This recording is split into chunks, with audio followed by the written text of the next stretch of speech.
Shimmers by Matthew Carpenter. Characters.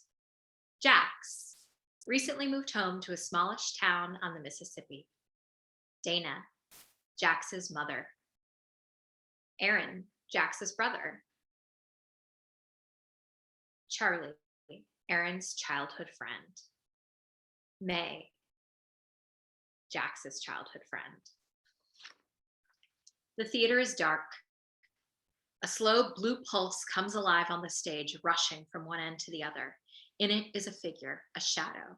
They float there, letting the pulse of the current pull their body back and forth. Downstage stands another figure.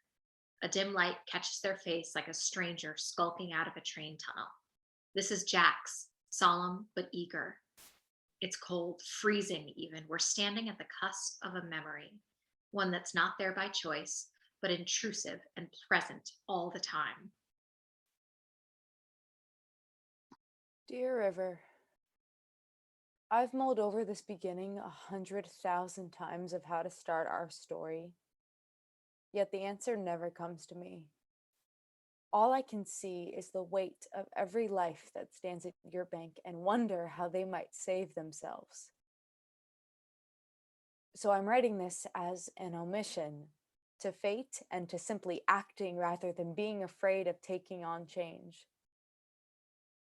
I'm admitting that this is a scream, maybe for help, maybe for the purging that comes with blowing my lungs out. But River, without you, maybe we never would have been here. I can't decide if that's good or bad, but for me, it's simply true. Today is the beginning of a journey I don't think I'm entirely ready to take. Setting sail down a winding consideration of something I never thought would be there one day and then gone another. All I ask is that you carry me in a current strong enough to take my body to the end. Sincerely, Jax. A wave rolls over the stage as the sun climbs the sky from west to east over and over, finally setting on a happy late May evening. The sun is setting, but there is still a warm glow holding over the horizon before blinking out for the night. In the kitchen, Jax and their mother Dana are hard at work. Honey, get that big pot, please and thank you. You know I'm too short to reach. Climb! Climb! You're still 20. You're spry. I'm only 20 for tonight. 20, 21. Don't split hairs. Young is young. I don't feel young. I feel like my body is already having aches and pains that I'm not supposed to get until I'm 70. You're imagining things. Trust me, you'll know when you're getting old. Do you want me to grab some new clothes before everyone comes around tonight? What's wrong with my clothes? Nothing. You're gorgeous. I was just wondering, with your brother coming and all your friends on the way. It's not like they haven't seen me in my street clothes. It could be a fun excuse to dress up. Maybe get you a dress. Mom. Or a suit. Maybe a tie and nice shoes, whatever you want. Better. It's just a thought. You used to find every excuse you could as a toddler to dress up. I used to love seeing you in dresses. Not that I'm not happy with what you're wearing now. I just miss having someone to dress shop with. You always looked so cute with your boots all laced up to your little legs, tromping around like you were a woman on a mission. I'm still on a mission, Mom. Oh, believe me, I know. Can you grab the lobster out of the fridge? Lobster, geez, you're really going all out. It's the frozen stuff. It's not the good stuff. When I was your age, working down by the riverboats, we had good lobster then. But that was so many years ago. It's a shame all the restaurants moved inland with the damn suburbs. And here she goes. It's not like we caught anything out of the river. I mean, it was all imported, but our cook, his name was Louis, and he popped those suckers in live. I mean, it wasn't humane, kind of terrifying to watch, but the more that man drank his whiskey sours into the night, the better and better those lobsters tasted coming out of the pot. I mean, the meat, it just reeked with flavor.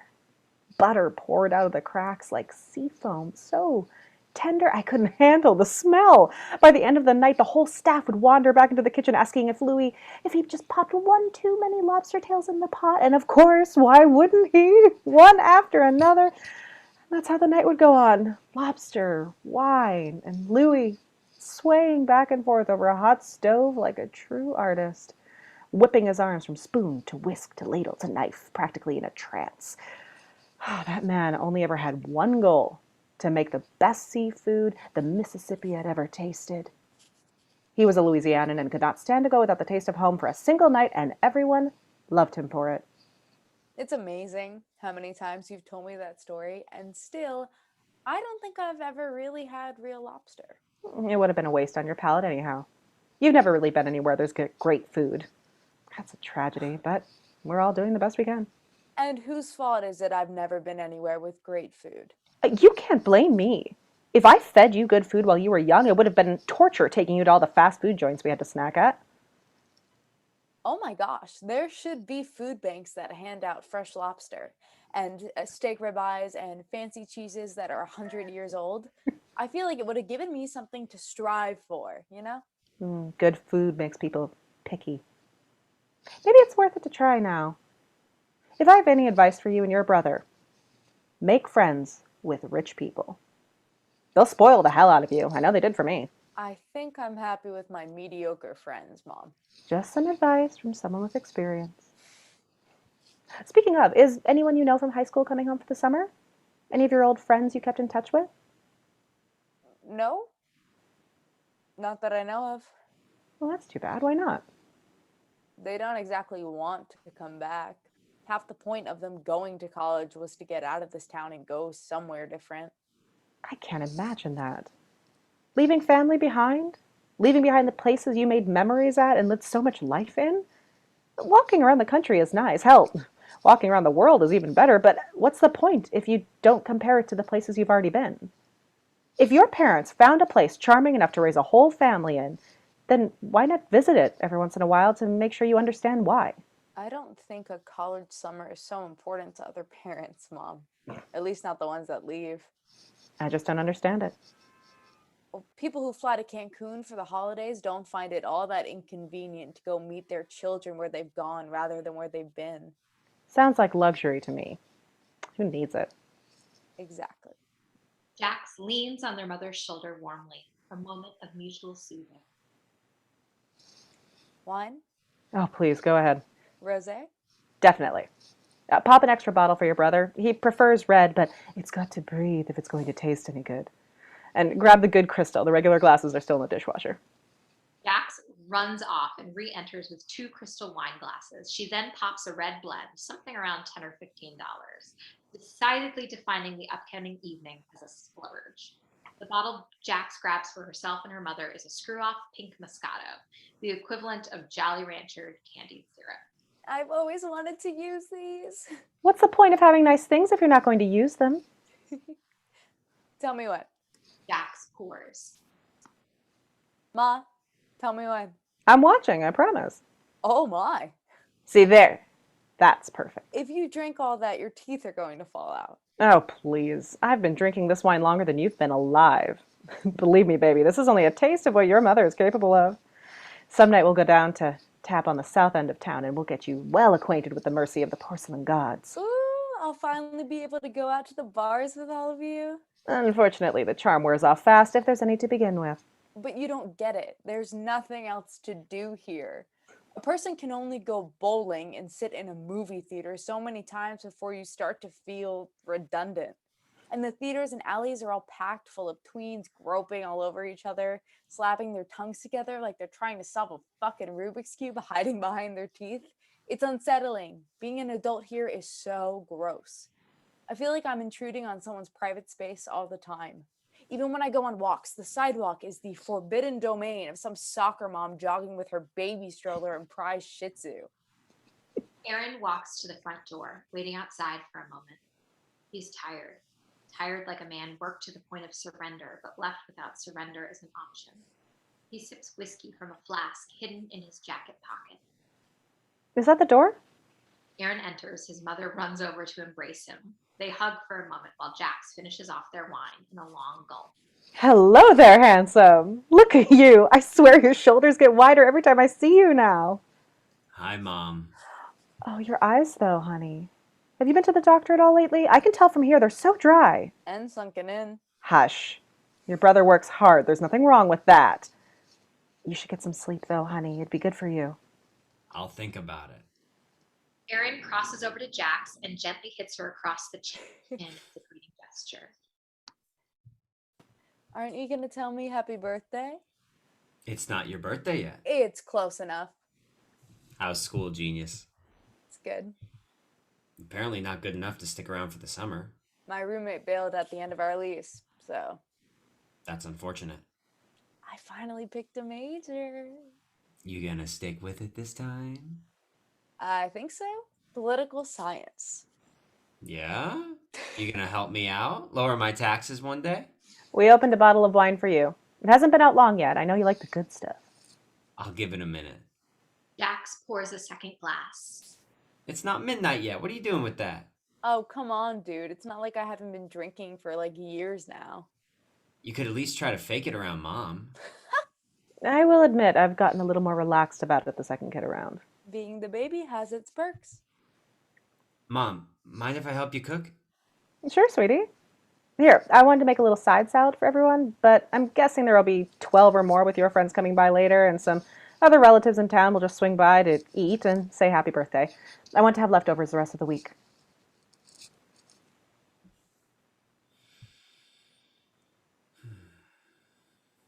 Erin starts chopping vegetables, savoring the simplicity of the task. Jax is eating bits of food from the counter when their phone starts to buzz. I gotta run. What do you mean you've got to run? We're cooking your birthday dinner and your brother just got here. I know, I'll be back to eat, I promise. I'm just meeting someone by the river for a little bit. Be careful driving. I only had like 2 glasses. I'll be fine. Make sure you don't fall in the water. That current is stronger than you think. Bye. Do they seem happy to you? I can't tell anymore. My intuition is all off lately. You would think having 2 kids I'd be better at this by now. How's it going, sweetie? Haven't seen you around as much. I've been working. Lately, I'll stop down at the pool hall on my way home.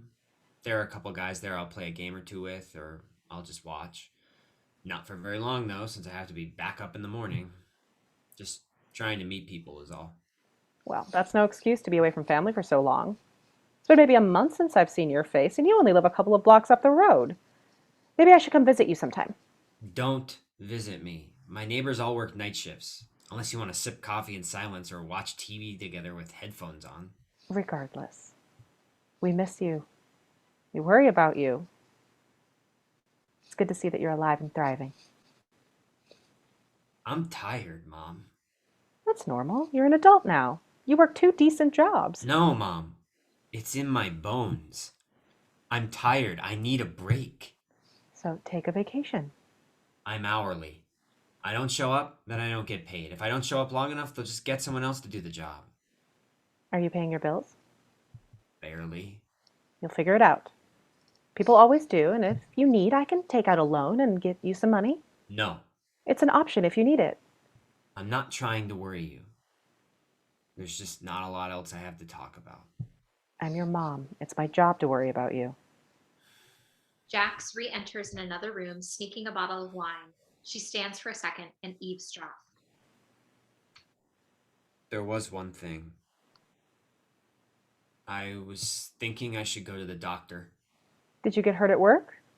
No, I mean, scraped and bruised from the nails and everything is normal, but I mean, I wake up a lot, and sometimes I get these bad thoughts in my head, and I used to be able to think my way out of them just by thinking about happy things or putting on music, but lately I wake up and I can't.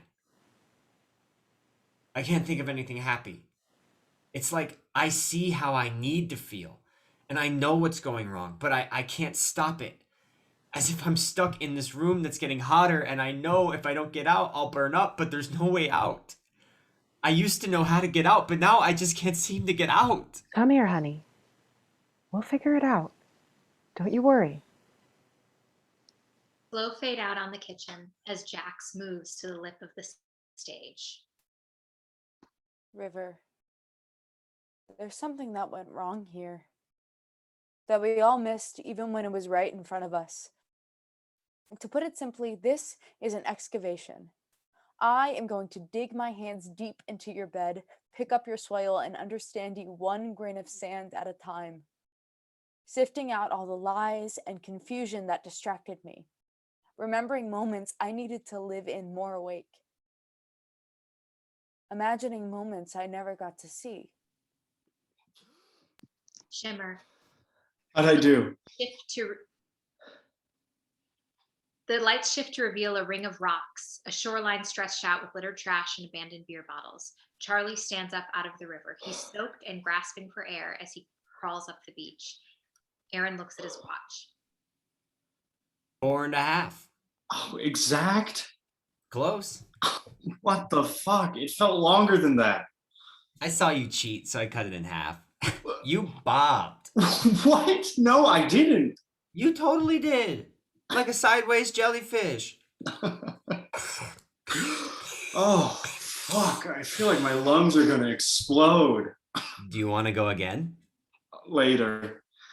Just let me lay here for a second. Sure. You've almost got a new personal best. You know, if you stop cheating so much. I didn't. Whatever. I can't help it. I could hold down your shoulders. I'd save you if you started to drown. I think you could do it if you really wanted. Not much to it. It's mostly a mind game, being underwater.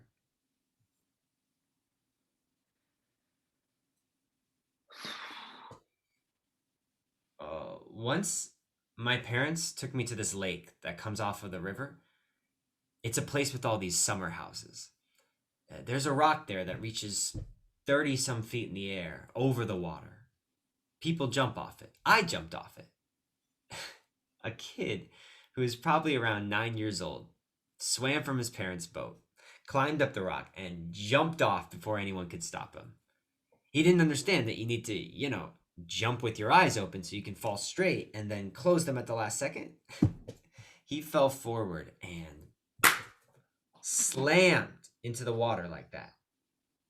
He had these floaties on his arms that slipped off him and flew into the air.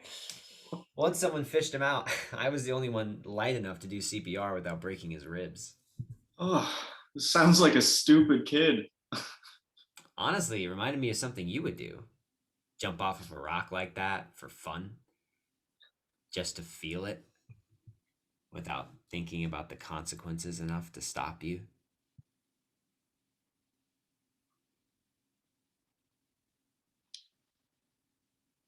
Have you noticed how dark the water is now? It's always been dark. Not when our parents were kids. Then you could see all the way to the bottom of the river in mid-daylight. The water is dark now. Green. My feet feel coated in sludge. There's a film. You should probably stop dunking yourself in it. You might get sick. It's tradition. It's a pastime. You love that we still come here. Don't deny it. Besides, I like being in water. So lay in a bathtub. It's not the same as the river. The river is alive. I mean, It's water. it breathes. It's always moving, sucking in more water from the poles and spitting it out by the ocean. This isn't a bathtub or a sink, it's a river. You sit in the river and you're part of something that's alive. It's a whole community of organisms, like your body is a whole community of organisms. I can feel little tiny bacteria that I can't even see nuzzling up to my forearms under the water. I feel the waves running from one place to the next. A river doesn't have thoughts. Thoughts aren't a life thing, they're a human thing. Right. Let's walk up the bluffs. Where? I found something. You can't see it from here. We'll have to get higher. Where should I be looking? Over there. Over Over there on the... on the water? Yeah. The lights. Wait, so the bridge? Yeah, but the lights on the water coming from the bridge. Coming from the bridge. Yeah. I see it. And You see the way the lines or the outlines, the lines around the lights on the water. on the water. Yeah. They're blurred. Is that I feel it. you feel it? Like outer space. Dark. Huge, but it's in my bones. So blurry. Uncontrollable? No. Completely controlled, actually. Too controlled. Like I'm a puzzle with a million pieces, and I can move the pieces around to make a new picture. Every picture, but the puzzle is never finished. It's jagged. Like my brain is a piece of clay, and I can press it, puncture it, beat it into an object that's different, but I can't make it hold the same shape. It's restless, reactionary, shifting to whatever I think I need in the moment. But not always what you want. Yeah, that's what's scary. Like a sociopath. No. Maybe. I hope not. Never really a full shape, though. Yeah. Malleable like water, like a river, I guess. like a dammed up dark ribbon, abused by the little men that need it, but cutting through rock, cutting up the earth face. But I only get to be the lights on top. Huh. I was feeling bad last night. So I went on a walk to help me clear my head. This is the spot I always pick as the sort of end destination. If I make it here, then I know there's something really, really wrong that I need help dealing with. But I made it here, and no matter how hard I thought about it, I still didn't know what was wrong. I was on the verge of running down to the shore and just swimming across that river to see if I could do it. And then I saw those lights. And then you felt blurry? I'm worried that people will only ever feel close to a version of me. Close to the picture that I make for them. If I'm never one person, if I'm always changing. I think I get what you mean. Both my parents took me to dinner after graduating high school. When I'm at my dad's, I'm a different person than when I'm at my mom's. It's like a mask I put on. When they were both in the room, I didn't know which one to wear, and I realized I didn't know which one was really me. Neither of them were. Or both of them were. I don't think so. I know you. I've seen you change in front of people. I don't think you should worry. You're like a ship. You change course, but the same captain's always behind the wheel. Charlie grabs Aaron's hand. Aaron freezes for a second. Charlie lets it go. Pawn, e4. Oh, you want to play chess right now? Why not? It's cold. So? Okay. Pawn c6. Caracan? That's boring. I don't want to have to think that much right now. Pawn d5. d4. Pawn d5. Have you had a lot of sex? Kind of. Why? I don't know. We were really close when we were kids, and now we've drifted. Pawn f4. I had a couple people who I had a regular things with, but I'm busy a lot. I'm actually way busier than I ever thought I would be. It's kind of awful trying to figure out, my future. Pawn g6. Were any of them serious? No. At least not yet. Do you think one will get serious? Knight C3. I don't know. I don't really plan these things out. Have you ever thought about men? Knight C3. It's your move. A little. It's still your move. I lost track of the board. We could start again. Give me a second. Take your time. I've thought about men. I met a couple. Yeah? Did you? Yeah. Oh. Yeah. Was it intimidating? What? I've always figured being with another guy would be intimidating.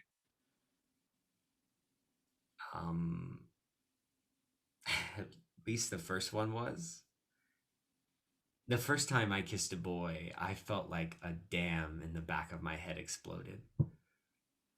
It opened up this deep cavern of possibilities I didn't even know I wanted to explore.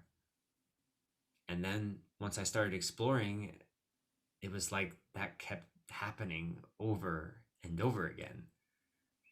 The first guy I saw was intense because he was huge. His cock was almost as wide around as my wrist. And I mean, Can we go back down to the beach? Sure.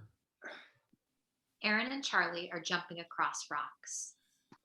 This is so fucking dangerous. It's not that bad. If I twist an ankle, I could fall. Break your head open and die. I mean, Remember when we were kids? We would run across these things like ninjas and pretend we were exploring the moon. Be fearless. Close your eyes with me. They close their eyes. They've done this before. Where are we?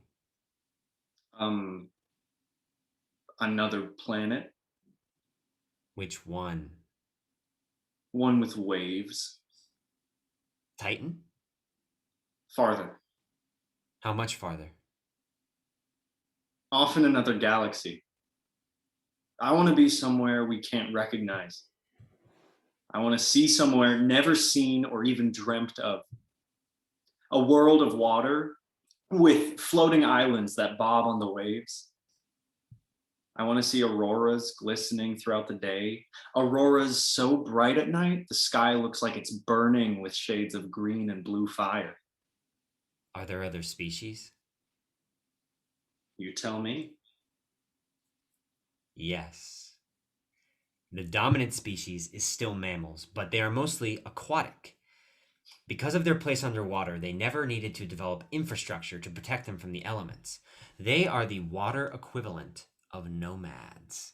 They go onto the shore every now and again, but only to mate and find precious stones for trading. The dominant species on the land is reptiles. There are also caterpillars, the size of your head, and mosquitoes that could impale you if you're not careful. The air is misty. The giant bodies of water are technically rivers because they are freshwater and run from north to south. Does that make ecological sense? I don't know. Does it have to? Charlie almost comes off his rock. Aaron catches him. Nice save. You know, there's a word for what you were talking about earlier. Feeling blurry. Metacognition. It's not a perfect way of putting it. It leaves out a lot of the emotional context. I still think it's cool though. When you discover something that's already been discovered, but you did it on your own. It's like, hey, you got to be a genius for a little bit. At least for yourself. Do you really think I might be a sociopath? For real? I mean, you're not abnormal, okay? No one is. Everyone is, so no one is. Unavoidably. Well, maybe that's the issue. What? Not knowing.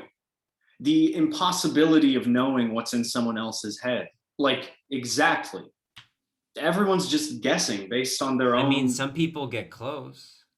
Well, yeah, but like, there's still space. Molecular. Does that matter? I mean, of course it matters on some level, but like on a grand scale? I mean, it depends who you ask. I'm asking you. Have you read The Art of Motorcycle Maintenance? Have you read Kant's Metaphysics of Morals? Have you read Aristotle's Nicomachean Ethics? Zarathustra? Utilitarianism?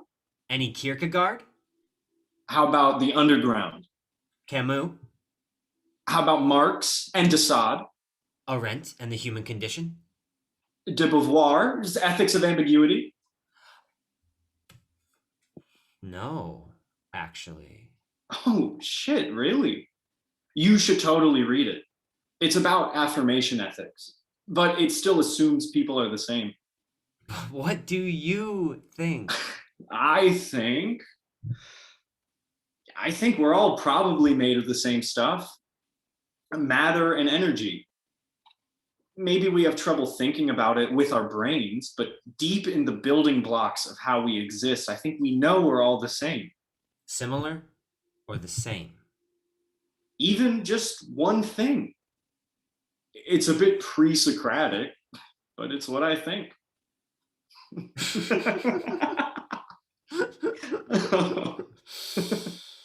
I love adventure novels. I should read more fiction. Well, philosophy texts are adventure novels. Does the water seem different to you? Smaller. Maybe it's just not raining enough. Summer's almost over. It's not like it's the rainy season. I'm leaving in the morning. Right. New York. I'm really proud of you, you know. Everybody is, even if they don't say it much. It's just a city. Yeah. How early? Early. So this is... Yeah. See you next summer?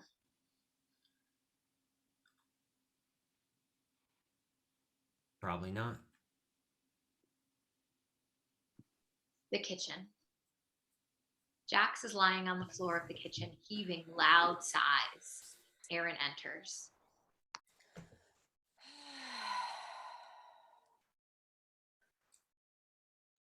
Why are you on the floor? I'm trying to see things from a different perspective. Right.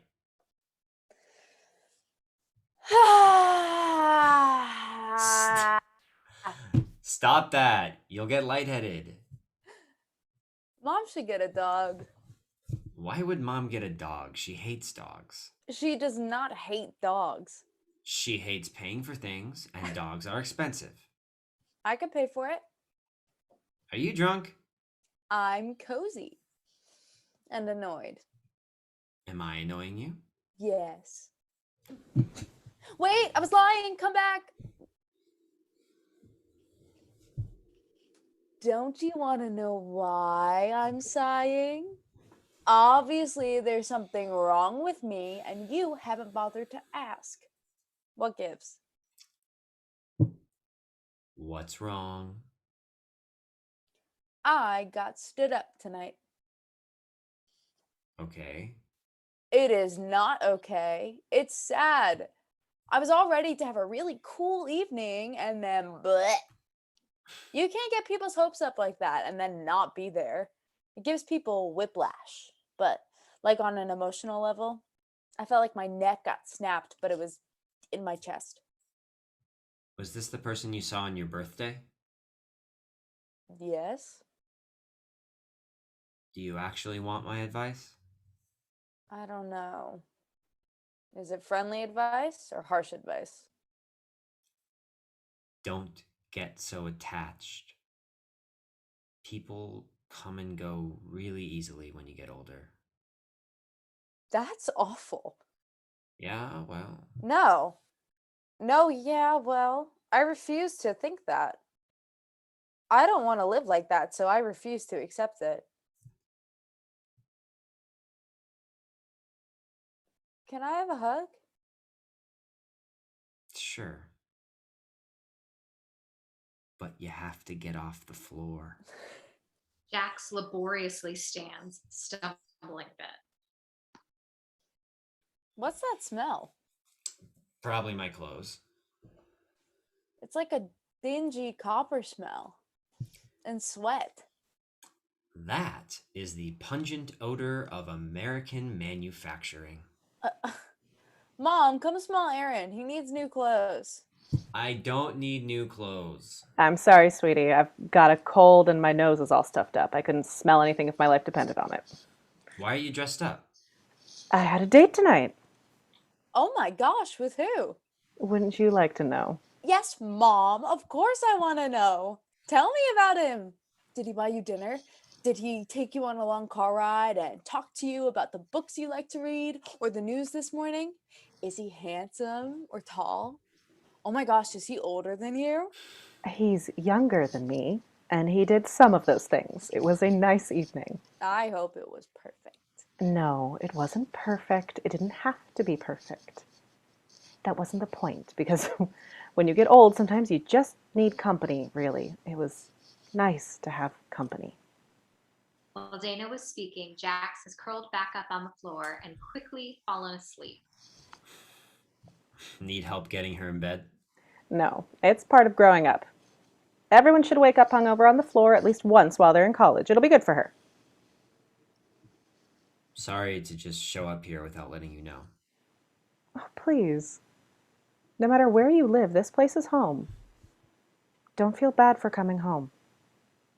I'm trying. I've set up your old bedroom as a guest bed if you want to stay for the night. Don't be a stranger. You know, honey, if you're tight on cash right now, you could always move back in here like Jax is. I don't think it's a good idea.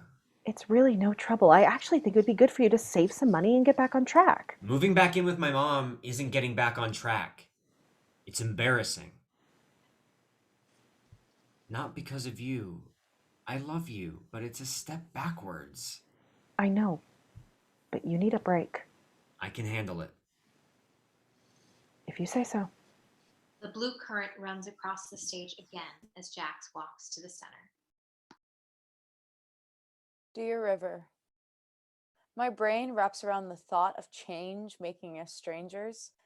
Something about being unfamiliar and not knowing the causes behind each other's lives. But so much changes. A billion people in constant motion. It seems so impossible not to be strange. The more I think, the more I see wrinkles. The more I remember, the more his eyes sink and the light and mood of every sentence seems different. The more I see, the more I feel like I'm making a painting rather than a person out of memories. And I wonder if I missed something I should have seen. A clue, just one clue. Shimmer. Jax stands on the bank of the river. It's dark and she's exhausted. Dear River, sometimes I want to swallow you whole and disappear. Jax skips a rock. Sometimes I look at the other bank and dream of swimming to the other side only because I know I would never actually make it. Jax skips a rock. Sometimes I think about driving my car into you. Jax skips a rock. Not that you don't already have enough shit dunking you up. Sorry about that. Rock. Dear River, my parents used to tell me stories about jumping off the Wisconsin fucking bridge for fun because it scared the shit out of everyone who was watching. Rock. Usually people don't make it to shore on their own. Some fuck on a boat has to go get them and Rock. And I have this stupid fantasy that I'm driving my car and I hit the divider on the bridge and I flip like 1,000 times before I hit the water and no one can save me. In fact, I land on the stupid boat guy's fucking stupid boat. I slam into it like a meteorite. Rock. Dear River, I'm supposed to be meeting a friend right now, but they totally ditched me. What am I supposed to do? May is in the background. They've been standing there for some time, listening. I grabbed food. Oh, God. Dude, Sorry, I didn't want to interrupt. have you just been there staring at me while I talk to myself? So can I hug, or are we just gonna stay weird like this? Oh my God, of course. Please, fucking hug me. I feel like an alien. May goes over to hug Jax. There's a weird moment where a kiss would usually be, but one doesn't happen. It's good to see you. You've been seeing me for the last 4 or 5 days now. Yeah, I know. Not alone, though. I haven't gotten used to it yet. I keep thinking you're gonna go back to the city like usual, but it never happens. It's nice. Are you sure? Because you're shaking, like, a lot. I have anxiety. That's new. For you, yeah. It started a year or two ago. I've got the meds and everything. For me, it's been a while. Right. What have you been up to? How's your life? I mean, seriously, I have no idea what kind of, like, has there been anything big, I guess, while I've been gone? Honestly, no. I've been working. I've had probably 8 jobs in the last 3 years, and yet I have no car, no health insurance, and no interesting stories. I got a new apartment after living with my parents for like 2 years. Oh, what happened to your old apartment? Oh, okay. I have one interesting story. So there was a kid who like ran away from home and I let him crash at my place.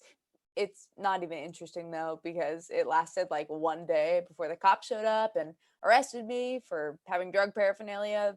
Anyway, all my glass was just sitting out. And yeah, that was the end of living on my own for a while. Huh. I have my own place now though. Yeah. I can't imagine moving back in with my parents after being gone for so long. I'd rip my hair out. Yeah, I mean, I get it for financial reasons. I get your reasons. for sure. Yeah. And it's not like I wanted to or anything. Yeah.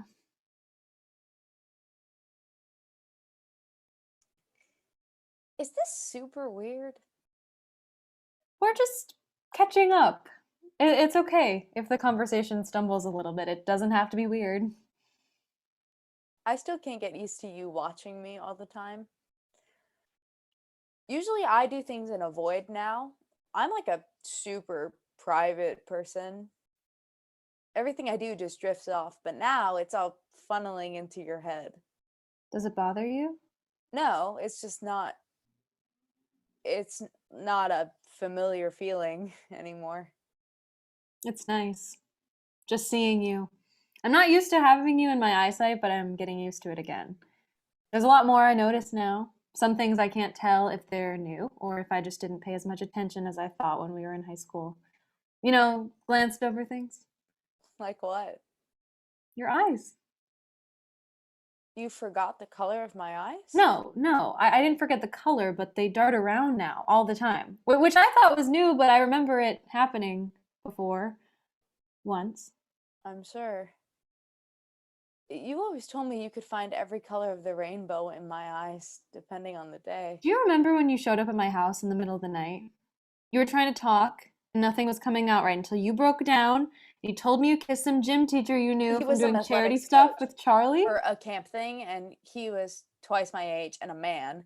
I mean, like, a man. Yeah, I remember that. He's got kids now, which is just, Fucking weird. yeah. But you and I weren't talking at the time, and suddenly you were there in my parents' driveway at like 2 a.m., practically in pieces before I turned on the porch light. And the thing I remember now, thinking back to that, is your eyes darting back and forth like you were trying to find some spot of dust on the dashboard right in front of your face. And when you glanced up at me between paragraphs in your voice, it was like I could see inside your pupils. And you couldn't look at me for too long, or else I would fall right into them. I mean, I was freaking out. Yeah, it's just something that's in my head a lot Like now. freaking out. Right, I didn't say that And you I needed weren't. to talk to someone who I thought I could trust and I thought would understand me better than I ever could. This wasn't supposed to be an And argument. all you said to me, all you said in that fucking car was cool. Be safe. I was trying to say that your eyes dart like that all the time now. So, I guess they just didn't stop.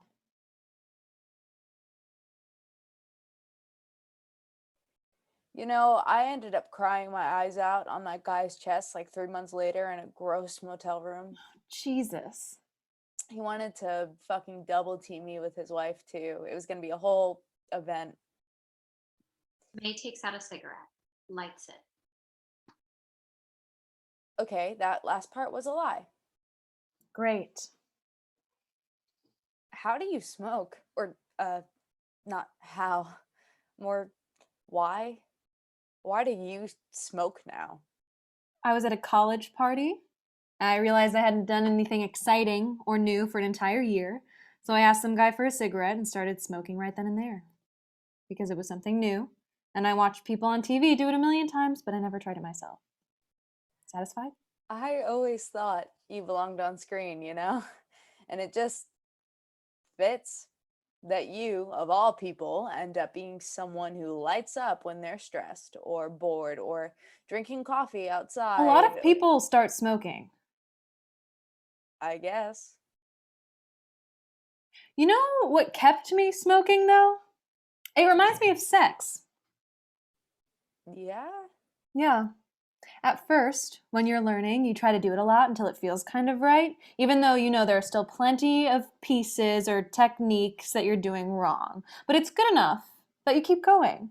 And then, eventually, you take a break or other things take your mind off of it, and then one day you go back. And maybe you get it right all of a sudden. Even if all it took was watching a couple videos online, something clicks, and you're doing it right now, and it's working. So you're hooked. This simple, devilishly complicated thing that makes you feel in a way nothing else can. Every now and then, you get the itch and you just gotta scratch, so you do. And it's normal. I can usually keep myself to 2 or 3 cigarettes a week. But sex? I fucking love sex. Sounds demanding. We never fucked. Yeah. I know you wanna fuck me. Jax? Or maybe it's more that you want me to fuck you. And maybe I will. Maybe I won't. I can't really decide. Part of me feels like this piece of me will just harden up like a collapsing star and sink through my chest and rip me apart if I do. And part of me thinks you'll have a heart attack or suicide yourself afterwards because everything is so fucking dramatic for you. But I don't know. I just don't know. May reaches for Jax, but Jax keeps them at a distance. Okay. I don't know. That's the thing. You've been gone for like 4 years. I figured you'd be a totally different person, but you're only kind of different. What does that even mean? Do you remember all the promises we made? That we weren't going to sleep around with other people? That we were going to call once a month? All that? Yeah? I was, what, 17? I wasn't really being realistic. No, you're absolutely right. But you didn't call me. Unless you were getting totally messed up. It was the worst. And you drunk called me like 10 times to rub it in my face how happy you were without me. And now you're right here and it's weird. It's really hard for me to figure out what you want out of this right now. When did I call you? Like all the time. The first month or 2 that you were gone, and then nothing. Oh.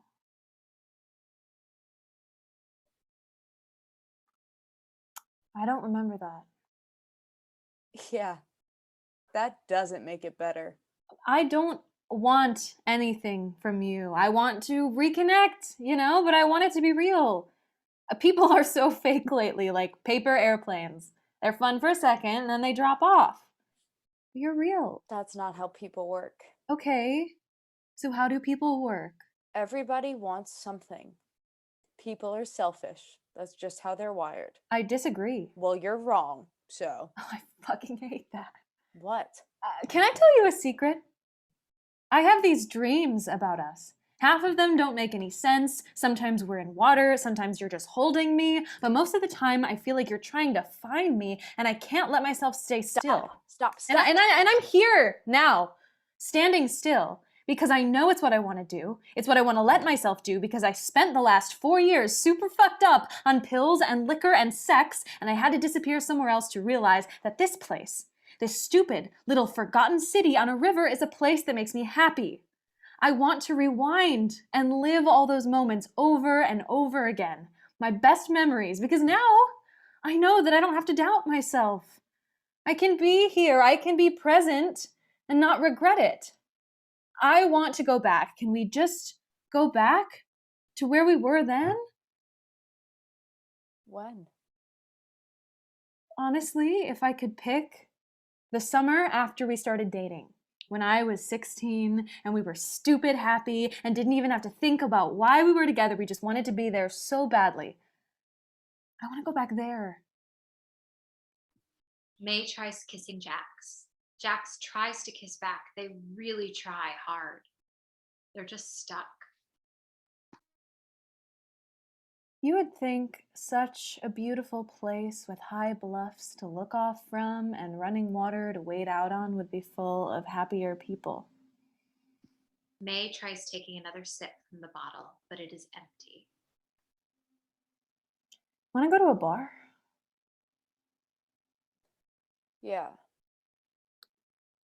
Yeah, I think I do. The kitchen. Aaron stands by the counter and he is effortlessly crushing walnuts over and over and over again. What are you cooking? I'm not cooking. I'm prepping. I have this vague memory of a hot pie you made once when Jax and I were really little. We might have been even just 3 or 4 for all I know. But I remember all these flavors: apple, peach, cinnamon. And most of all, I remember getting these stupid walnuts stuck in my teeth over and over again and being so annoyed by their texture, I couldn't stand it. I almost started crying. It bothered me so much. But the flavors of all the other ingredients tasted so good, I couldn't help but keep shoveling spoonful after spoonful into my mouth. I thought maybe you could show me how to make it. I thought about taking out the walnuts, but it just wouldn't be the same. I can't believe you remember that. It was holiday season and we were snowed in for Thanksgiving. Your grandmother and I made it together. I never made it again because I thought you didn't like it. It's just stuck in my head. Do you still have the recipe? Maybe. Hiding somewhere in a photo album or something. You should go to bed, sweetie. It's late and you seem tired. I am tired. I'm really tired. That's okay. No, Mom. I mean, it's getting so deep in my bones. I can feel myself getting more hollow inside every day. The books I read in college, all the people I've met, their faces I can't recognize anymore when I try to think about them. I look through my phone sometimes and I see pictures of moments I can't remember anymore. The way my body moves is slower. I can feel the lids on my eyes curling in on themselves because they're so dry every day from all the dust and dirt working in that fucking warehouse. I know it's hard. Do you? Because I don't understand that. What do you mean you don't understand? I was working in my 20s and I had to bust my ass too. It's not that uncommon. I see people older than me. I talk to them at bars while the tenders are flipping chairs to close, and I tell them how many hours I put in a week, and they laugh it off, saying, "Oh, I remember when I worked 2 jobs and a split shift and whatever on the side." How? Because I don't see how a person gets to the other side of something like this. I don't see the other side of this, and it scares me. You just haven't gotten there yet. I think that's plenty of walnuts. Oh, right. Have you been taking your meds? On and off. Why don't we call it a night and give the doctor a call in the morning? Get you someone to talk to make sure you're okay. I don't want to talk to doctors anymore. I know you don't, but I need you to. For me, okay? I don't like seeing you like this. Some people are happy and some people aren't, but you were a happy kid. I know it. There's no reason you don't get to be a happy person, I swear. The blue pulse of waves running across the stage. Jax stands center. Dear River, sometimes I forget how natural mixing medicine comes to those living on your banks. Wild cocktails of old Irish spirits and little capsules strung together with Latin roots and strange scientific words that ultimately mean numb. While beautiful playmates flash across TV screens and phone screens and computer screens with fancy yachts and 7-course meals, we drink our way into a disciplined stupor, setting ourselves adjacent to life so that all the pain bounces past us, though it looks us in the eyes as it flies by. Shimmer, on the bluffs, May and Charlie walk. And I see I'm walking on the back of an airplane because you know that's the type of shit I do. Not like walking on them, but I fly them. I fly them all the time now, but I fly single engine stuff. And this was like a 747 type airplane. And I'm standing at the top of this plane that's flying, but I don't feel anything. Like the wind resistance, it's not there. And I'm still flying it from the outside with my mind because it's a dream. Shit like that makes sense in dreams. You just don't question it. So I fly up, straight up, into the sky and into the stratosphere and out into space. At this point, I'm riding the fucking plane like it's a skateboard, and I'm feeling cool as fuck. I'm like Red Bull on Red Bull, and I flip around, and I look down, and I realize I am outside of the universe. For real. Outside of the fucking universe, and I can see the edge of everything.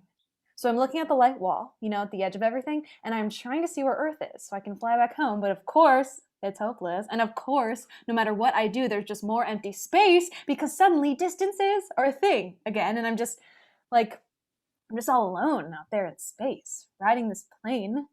I don't know how to feel about it. And then I woke up. And you think it means... I have no idea what it means. I pretty much just stopped trying to understand all the crazy double meanings of the things that pop up in dreams. Do you feel lost? No, I don't. I'm not lost. I'm trapped. I'm stuck here in this tiny town with nowhere to go. You can get lost in the same place. I don't think it's about being lost. I don't feel lost. Maybe you need to get a little lost. Oh, yeah. Tell me about being lost. Okay. There was this long night out with some people I kind of knew, but didn't really know, Well, I was trying to meet people online. They were in town, I was in town. So we came down by the river where the train tracks come up against the edge of the water. And I was basically grabbing anything put in front of me and just got really fucked up out of nowhere. I got into a habit of trying to black out. Oh, dude. It's a thing that happened. It's no big deal. I'm doing better now, so. What was that like? Oh, crazy. I thought I was going to get stuck in time. How? So over the course of like an hour and a half, I felt like time wasn't moving. And 3 of my friends, like new acquaintances, had to keep me sane. I ripped up this little notebook I kept in my pocket and left myself messages on my phone to try and, remember. Because it's easy to forget the feelings you get when stuff like that happens to you, Eventually, I couldn't move or breathe normally. I thought I saw God. Not like God, but like the way everything works. I kept saying the spaces between spaces. The spaces between spaces. I just kept repeating that over and over again. I started talking like I was a totally different person. I mean, like, I was basically possessed. If I was in the 1700s, they probably would have burned me alive as a demon or something. Wait, but did you see something? I mean, did you see the spaces between spaces? I mean, what was that? What did it look like? Oh, I don't know how to describe it. It's not a religious thing, but I guess it's the closest I've been to feeling religious in a long time. You kind of fall into a hole in your brain. I feel like it's a lot like falling in quicksand. Everything changes. Slipping. You see what you think. You know when you're like staring into blank space? It's like that, but you're looking at it for real. There's something there. Like maybe it's all in your head, but you think you see something. That sounds terrifying.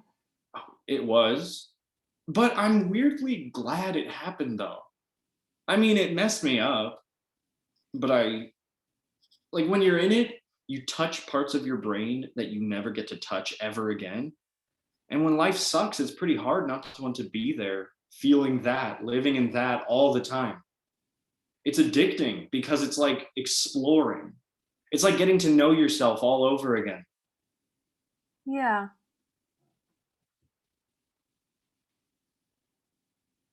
Do you feel like a different person? What do you mean? Well, some people I run into seem like they totally changed after going to college. I feel like I just set myself on fire. Um, The candle thing, the burning at both ends thing. oh, Yeah, yeah. I mean, I went through a lot of crazy life events, but I just didn't take them to heart, I guess. maybe I changed. I had a lot of baggage I was already carrying going into school. I got some new baggage, but meshing the two didn't really do much, I guess. I didn't change my life philosophy or anything crazy like that. Instead of becoming someone new, I piled all this new junk onto my old junk, but my old junk never went away. So I guess the new probably won't either. So it's totally weird that you're not different. I mean, you kind of made it sound like, Yeah, I'm sorry for, yeah. freshman year is weird when you move away. I think I panicked from all the loneliness and the being surrounded by strangers. So Overcorrected. I'm trying to say I'm sorry you got hurt. It's whatever. Is it? It already happened, and it's not like we were more than a fling. So Well, I mean, you were kind of busy dating I don't Jess. want to talk about it. I'll get over it. I'll probably move soon anyway. Maybe I'll try Cali. I want an excuse to change. Yeah, you'll end up somewhere cool. I believe in you. I don't know if I want to get out. I don't want to be someplace else. I just want here to be amazing. That's not really an option, I guess. Charlie touches May's shoulder for a second. May doesn't repel. Charlie scoots slightly closer. Where do you think you'll go? And Cali's big. You have to pick somewhere specific. Los Angeles. At least to start. I want it to be warm all the time. I want to be able to go hiking all the time. I don't care if I'm practically starving while I'm there, as long as I can fall asleep on the beach and forget all my worries. Yeah, Los Angeles is cool. You want to know what the worst part of being back is? What? I keep reaching out to old friends and, girlfriends to catch up. Yeah? And the first thing they say to me is, sorry, I'm in a relationship now. Guys and girls. It'll be for the weirdest things too, like if I ask them to get coffee or go on a walk. I mean, you have a reputation now. Yeah, but I'm not going to fuck somebody on the bar top at brunch. I'm not an animal. I want friends without benefits just as much as friends with benefits. The benefits and the friends are not mutually exclusive or inclusive. You know what I mean. Maybe you should just chill out. Stick around and lay low for a little bit. I don't ever want to do that again. I thought that I wanted to do that when I first showed up, but I think I just need to get out of here.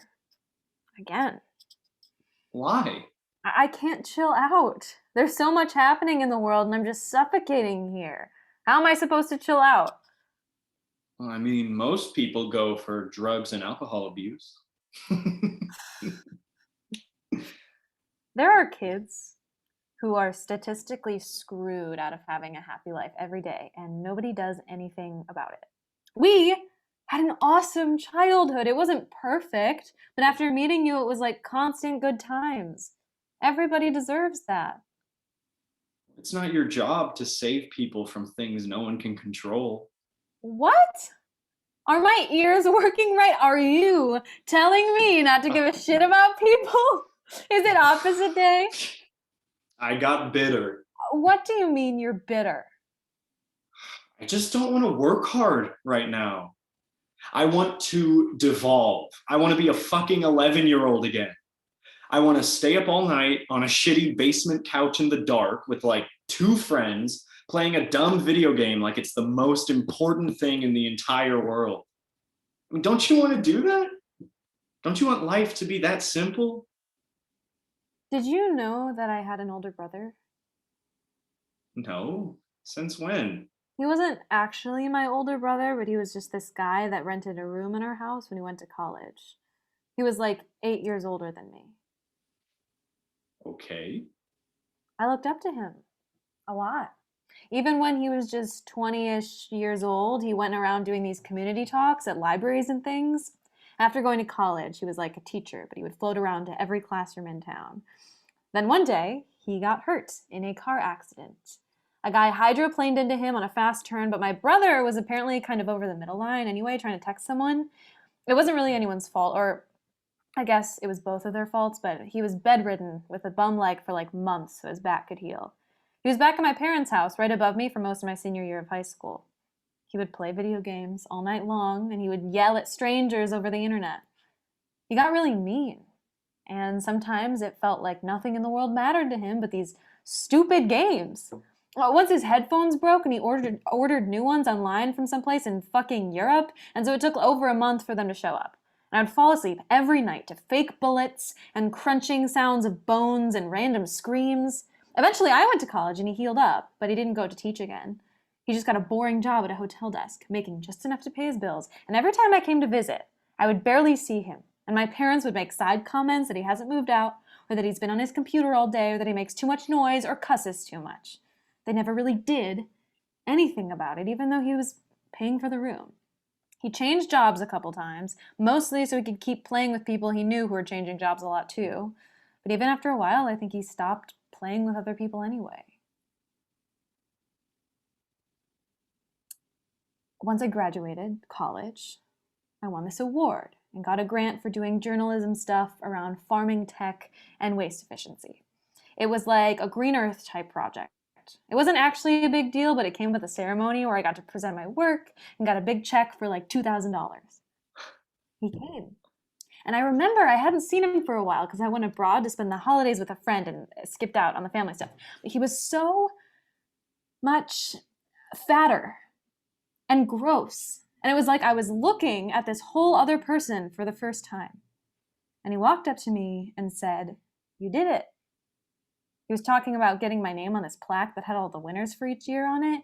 And he looked at me so defeated.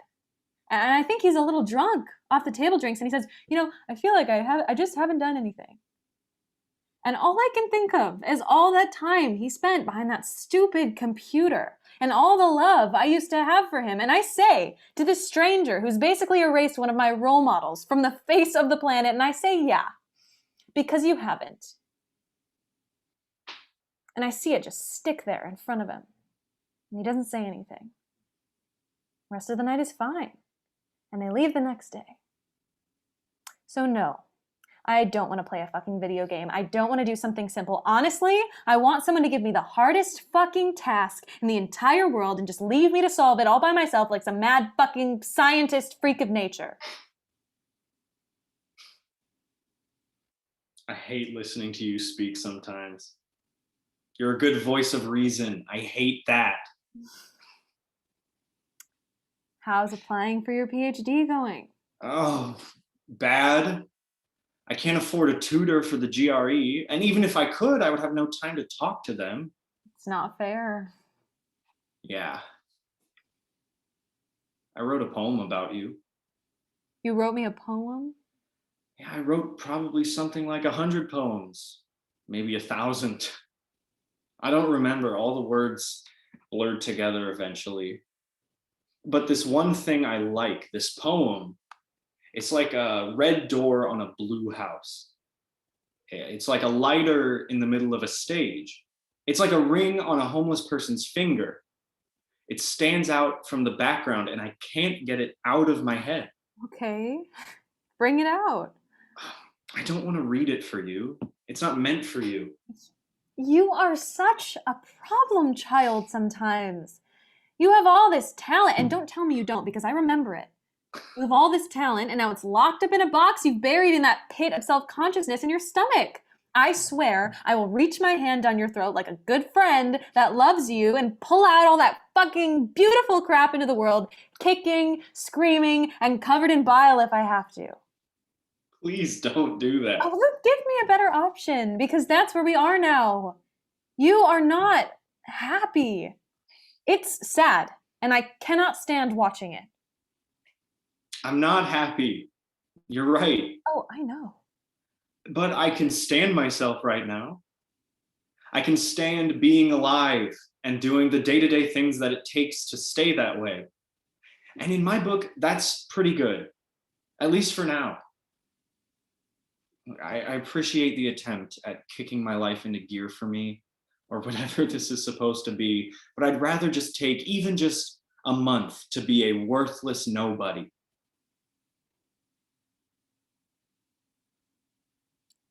I know this sounds selfish, but I really need you to be okay.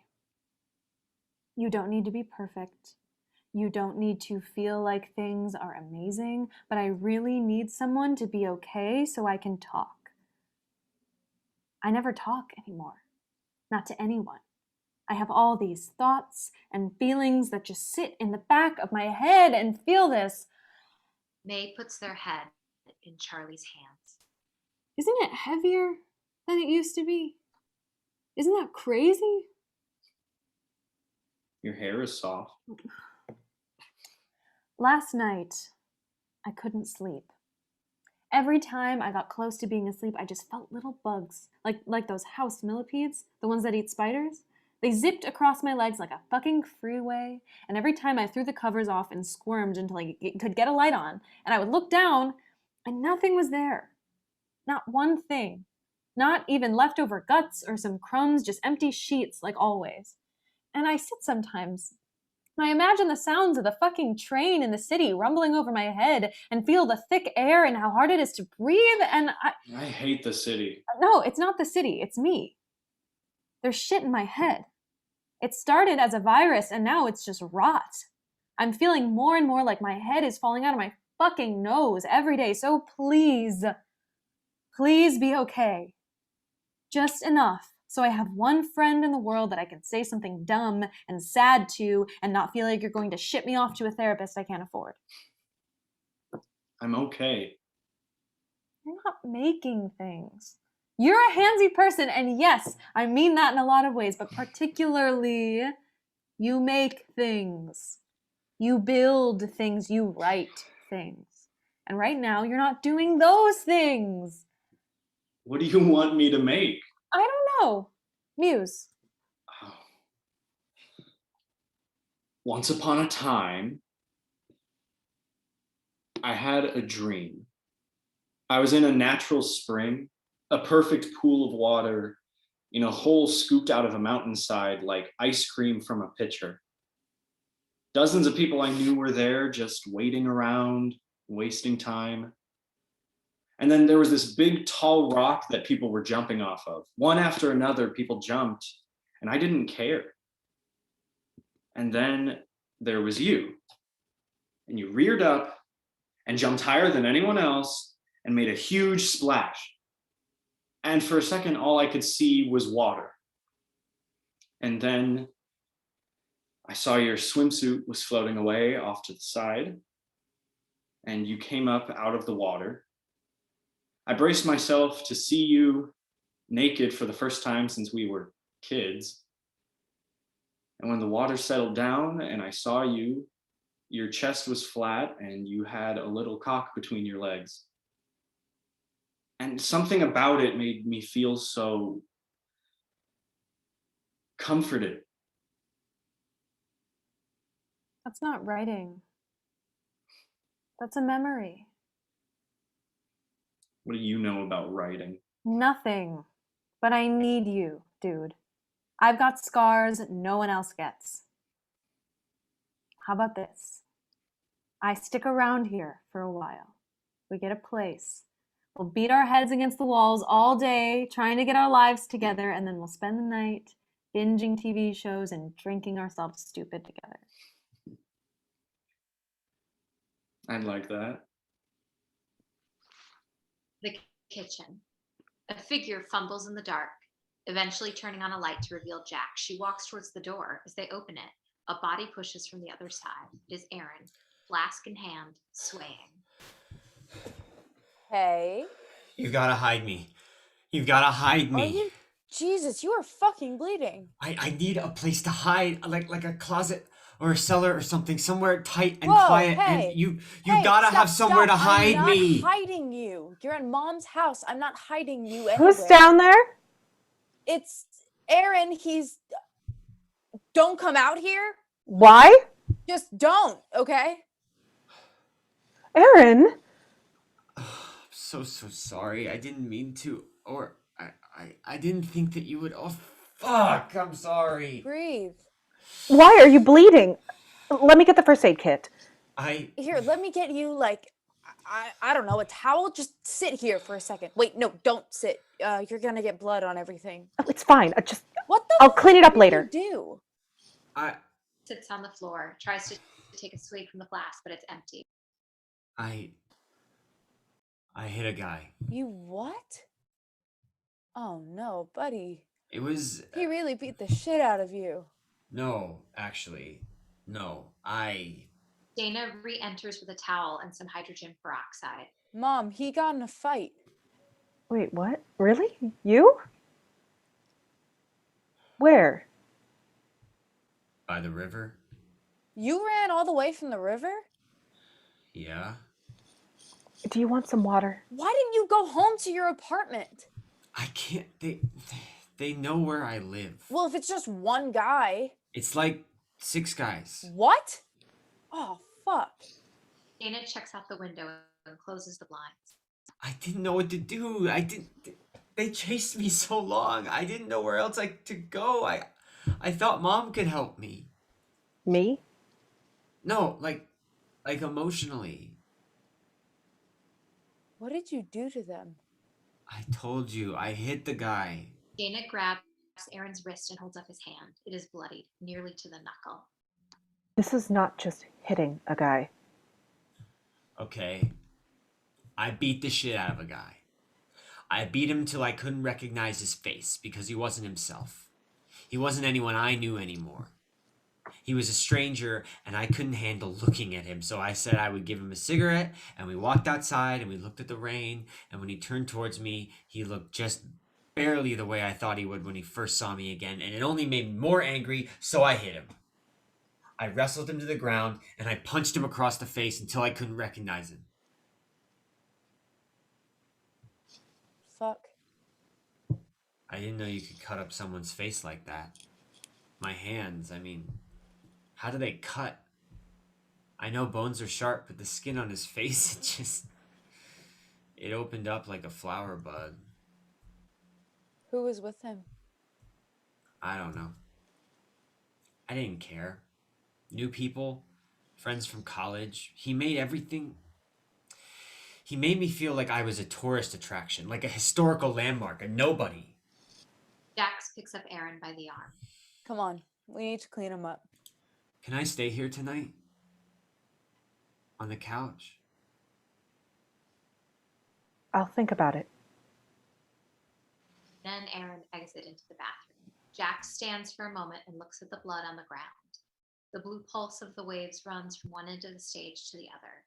As Jax speaks, the blue water slowly turns red. Dear River, I remember a steady trickle a gushing red memory like a stream, an offshoot of a bigger, deeper body somewhere I hadn't seen yet. And the more I think of it, the more that little bit of red drops turn into a rainstorm. Flood. As the shadow floats in the water, a trickle is heard, and the trickle becomes a steady rain with the rumbling of thunder and the breaking of ice. We hear a wave. That wave becomes a crash. That crash becomes a roar. The roar crashes against metal. Jax and the shadow begin to dance as the river fills up and thrashes against the levee. Metal bending is heard. Metal breaking is heard. It is flood season and the water is rising. We haven't seen the water line so high since the flood of 1964. The state has deployed the National Guard to put up sandbag barriers. We know it's not meant to stop raining for a matter of days. It's only a matter of time before the water pours over. Images of a shoreline completely underwater. The river is angry. With the constant fluctuations in temperature. As you can see, people are scrambling to get their belongings out of downtown. Gallons and gallons. It'll pour over in a matter of minutes even. The water level, at least 10% of the rise from debris and dumped garbage alone. Houses and lakefront getaways. All of it underwater. A historic moment. A monumental moment. A tragic moment. Jax continues to dance until she can't anymore. We hear the river pour over and metal snap. The stage slowly goes silent until all we can hear is the heavy breathing of Jax. The river freezes. Shimmer. A light beat starts to warm on the shadow, revealing Aaron. He's walking out onto the ice as Jax speaks on the bluffs. Cracks follow Aaron as he gets farther and farther out. I still come to this little spot with the lights and the darkness, the horizon bellowing out. It's not the exact spot. Condos took over the exact spot. Rich assholes who don't muse on blurry lights, they took over the exact spot. I'm off to the side, maybe 15 yards, and I can barely see the water. There are trees in the way. It's colder without someone to talk to, and the street lamps have all burned out. The spot is in someone's yard now, trespassing. No one's sitting there. No one's even looking, probably. I could walk over and sit, ignore the consequences if... But what's the point? I hate that phrase. It weighs me down too much. A vocalization of the lead in my boots. There are other places to see the water from the bluffs. The dark ribbon and the lights that got in your bones. But those spots aren't our spot. I can't see the places you touched. I have to make you appear like a ghost in the back of my head. It's a brutal kind of funny. The first and second city. You and me practically running. But this city on the water, it's... I can see the river. This spot between branches, and I'm wondering what you would think about the water cutting through people too. If I could just make it to the other side, then maybe. A large crack startles them. Aaron freezes. And I see him out there. A breaking sound and a plunge. Blackout. Dear River, this is a scream. A question, something simple. Why did you take my brother away? End of play.